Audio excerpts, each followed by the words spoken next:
Lo primero que tenemos que comentar es, con relación a la creatividad, que las organizaciones no han sido buenas para administrar sistemáticamente la creatividad. Es decir, no ha habido una gestión sistemática de la creatividad en la organización y es por ello que no ocurren las innovaciones.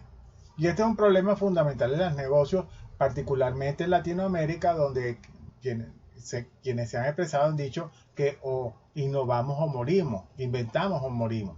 Y ese es un problema crónico en Latinoamérica que se trata de subsanar con distintas iniciativas. Y esto es un verdadero desafío tanto para el nivel individual, grupal u organizacional. Hay como dos enfoques de creatividad, uno que llamaremos antiguo y otro que llamaremos nuevo, pero podríamos decir más contemporáneo. En el enfoque antiguo, tal como ahí está, unas pocas personas son creativas. En el enfoque reciente decimos no, deben intervenir mucho más individuos en los procesos creativos. En el enfoque antiguo, las grandes ideas solo se requieren en la estrategia, pero en el enfoque moderno decimos no, hay que destacarse y tener logro en cada rincón de la organización. Desde los asuntos que tienen que ver con el reciclaje de, de la basura y otros aspectos de la vida en que se tienen que modificar y hasta la presidencia de la organización. Es decir, desde el reciclaje hasta la presidencia de la organización, pasando por todos los procesos, es necesario darle un enfoque creativo. En el enfoque antiguo se contrata a los ingenieros para resolver problemas y en el enfoque moderno hay que aprovechar la creatividad de todos. Es decir, este es un esfuerzo global. Y en el enfoque antiguo se contrataban consultores para resolver problemas específicos y para hacer grandes mejoras. Y ahora en el enfoque moderno se habla de un proceso común para conseguir un mejoramiento espectacular. Pero ¿qué es la creatividad? Tal como lo dice el autor del libro, es la capacidad para generar en forma consistente resultados diferentes y valiosos. Y ahí es donde Einstein nos recuerda que la locura es seguir haciendo lo mismo y esperar resultados diferentes. Una frase que nos puede ser de inspiración para nuestro esfuerzo de creatividad. Existen, así como existen los mitos clásicos del Minotauro, de Cronos, de la Medusa, de Prometeo, también existen unos mitos clásicos que debemos sacar de nuestro pensamiento con relación al proceso creativo. Primero, que la innovación se puede comprar, eso es mentira. La innovación no se puede comprar, eso hay que desarrollarlo desde la organización. Para ser innovadores se requiere un esfuerzo claro y repetible. No siempre los procesos de innovación ni la creatividad es un esfuerzo específico y repetible. A veces hay variaciones y hay que aceptarlo. Todo lo que se necesita son algunas ideas nuevas y buenas. No, no se necesitan algunas ideas nuevas. Las ideas tienen que ser todo el tiempo y a toda hora porque tienen que ser parte de la cultura de la organización. La innovación tiene que ser un home run. No, puede ser un hit, puede ser un doblete, puede ser un triple, puede ser un home run. Es decir, hay distintos niveles. Habremos terminado de gritar eureka. No, ahí es donde comienza. Cuando usted grita eureka porque ha conseguido algo nuevo, es cuando comienza su trabajo de innovación. La innovación se logra en una reunión, mentira, es un trabajo sostenido en el tiempo. Hay que dedicarle mucho tiempo para hacer la innovación. La idea correcta saldrá de la nada. No, no sale de la nada. La creatividad y el serendipity ayuda a la gente que está preparada y que es inteligente. Al acabar de implantar una idea nueva y grandiosa es momento de descansar, no es el momento de empezar porque dentro de algunos años esa idea podría acabarse. Fíjense en el caso de Nokia y en el caso de alguna otra compañía como BlackBerry, tuvieron una idea genial, se sentaron a descansar y lo que ocurrió es que fueron desplazados rápidamente del mercado. ¿Se reconoce la idea innovadora de que se ve la primera vez? No, no siempre se reconoce la idea. Ese es un esfuerzo sostenido. Y estos mitos tenemos que abandonarlos para poder progresar en nuestro esfuerzo de ser creativos. ¿Para qué sirve la creatividad? Sirve por lo menos en estos ámbitos.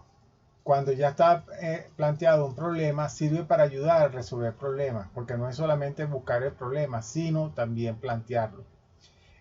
La noción clásica de la creatividad dice que es para descubrir problemas, está bien. Y la otra es para poder hacer predicción y anticipación de posibles problemas. En estos tres ámbitos la creatividad puede ayudar enormemente. Aquí se ilustra en el proceso creativo en la organización. Fíjense que destacamos unas entradas y una salida. A lo largo del proceso, ustedes van a ver la generación de la idea, el desarrollo, las pruebas, la manufactura, el marketing y las ventas. Y son procesos donde funciona el pensamiento divergente, que es la generación de ideas, y el pensamiento convergente, que es la concreción de la idea. Pero eso no ocurre como estamos acostumbrados a pensar solamente en el proceso de generación de la idea. Ocurre durante el desarrollo, ocurre durante las pruebas, ocurre durante la manufactura, durante el mercadeo y durante el proceso de venta. Es decir, la creatividad colabora en todos los procesos que van desde la generación de una idea hasta que se ocurren unas ventas en el mercado de nuestro producto o de nuestro servicio. Así que ustedes tienen que pensar para sus iniciativas personales en cada uno de estos aspectos si van a desarrollar una idea de negocio. Hay diferentes teorías acerca de la creatividad y muchas de ellas tienen que ver con el individuo. Vamos a repasar algunas de ellas. Una de las primeras es la relación entre la inteligencia y la creatividad. Se habla de que existen 7 tipos distintos, como los ven allí: lingüística, lógico-matemática, espacial, musical, corporal, sinestésica, interpersonal, intrapersonal. Estas son las ideas de Gardner sobre los tipos de inteligencia. Eso interactúa con el conocimiento y con el pensamiento y con la percepción que puede ser consciente o inconsciente, nos da un resultado que es el proceso creativo. Es decir, que hay atributos que son la inteligencia y la creatividad humana que interactúan para lograr resultados valiosos. Edward de Bono, en su libro sobre el pensamiento lateral, él contribuye diciendo que tenemos que tener 6 sombreros para pensar, y cada vez que utilizamos uno de los sombreros estamos haciendo un aporte a la creatividad. Por ejemplo, hay un enfoque que es de información y de hecho, otro es de emoción y sentimiento, otro es de análisis crítico, otro es de beneficios y ventajas, de alternativas y propuestas y de director de orquesta. Tenemos que utilizar sistemáticamente cada uno de estos sombreros para pensar, para lograr resultados. Otros han estudiado cuál es el funcionamiento de nuestro cerebro y cuáles son las contribuciones de cada uno de ellos para la creatividad. Particularmente para los que funcionan que son derechos y funcionan el hemisferio derecho, tiene que ver con los aspectos creativos: ser intuitivo, divergente, analógico, imaginativo, no lineal, afectivo, múltiple, holístico y subjetivo. Esta es la parte que nos ayuda en el pensamiento divergente, mientras que el otro hemisferio es la parte que nos ayuda con el pensamiento convergente. Jung, un famoso psiquiatra, aportó que nosotros tenemos unas preferencias por nuestro estilo de personalidad a basarnos en la intuición o en la búsqueda de los datos, o basarnos en el pensamiento o en los sentimientos. Y eso da 4 combinaciones que nos dicen cómo es nuestro estilo para poder buscar información, manejarnos con la información y actuar en el mundo. Hay unos instrumentos que nos permiten evaluar eso y se utilizan corrientemente para el trabajo en las organizaciones. Estos 4 tipos, además de la diferencia entre introversión y extroversión, son los que constituyen el modelo de Jung sobre los estilos de preferencia de acuerdo a la personalidad. Hay factores organizacionales que pueden ayudar o perturbar la creatividad. Por ejemplo, el comportamiento de liderazgo que tengan los gerentes va a ser definitivo para que exista un ambiente propicio para la creatividad. La estructura organizacional, que es demasiado burocrática y jerárquica, lo afecta. La cultura también puede ser perturbadora o facilitadora porque estimula para que la gente produzca ideas creativas. Y es, por supuesto, necesario tener un sistema de de medición que ayude y premie a la gente que está produciendo ideas creativas. Y hay un modelo más complejo, que es el que se utiliza para indagar sobre la creatividad, que toma en cuenta todos los factores anteriores. Aquí tenemos insumos, que son las personas, grupos, los procesos y el resultado, que es el producto creativo. Como ustedes ven, aquí hay características individuales, grupales y organizacionales que contribuyen tanto al comportamiento creativo como a la situación creativa. Y esta combinación de elementos de comportamiento creativo y situación creativa que interactúa es lo que constituye la creatividad organizacional. En su libro pueden analizar un poco más sobre esto. Existen innumerables técnicas para la creatividad y el libro les trae una cantidad de ellas, entre las que se encuentran la lluvia de ideas, la asociación libre, los métodos de incubación, los métodos de representación gráfica como los mapas mentales y luego una metodología estructural para la solución creativa de problemas. Más allá de lo que está en el libro, les he colocado en la plataforma estos dos libros que están en inglés, pero son de enorme ayuda para aquellos que quieran desarrollar su creatividad. Este es como hacer ejercicios de creatividad y una teoría que es la teoría de Tris, de este autor, que ha sido muy influyente en la formación de mucha gente que se dedica al diseño y al área de solución de problemas en la organización.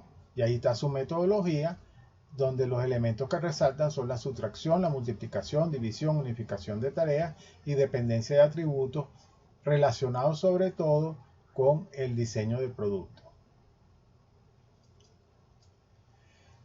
¿Qué sigue después de todo esto? Bueno, una idea es justo el inicio del proceso de una innovación y después de que sale la idea, la implementación tiene una larga trayectoria. Existen metodologías para transitar esa trayectoria, existen más en el área de productos que en el área de servicios, por lo que tenemos que ser muy cuidadosos cuando tratamos de innovar en el área de servicio o en el área de procesos, puesto que allí hay mayor resistencia organizacional de parte de los gerentes y muchas veces que una idea sea aceptada toma mucho tiempo.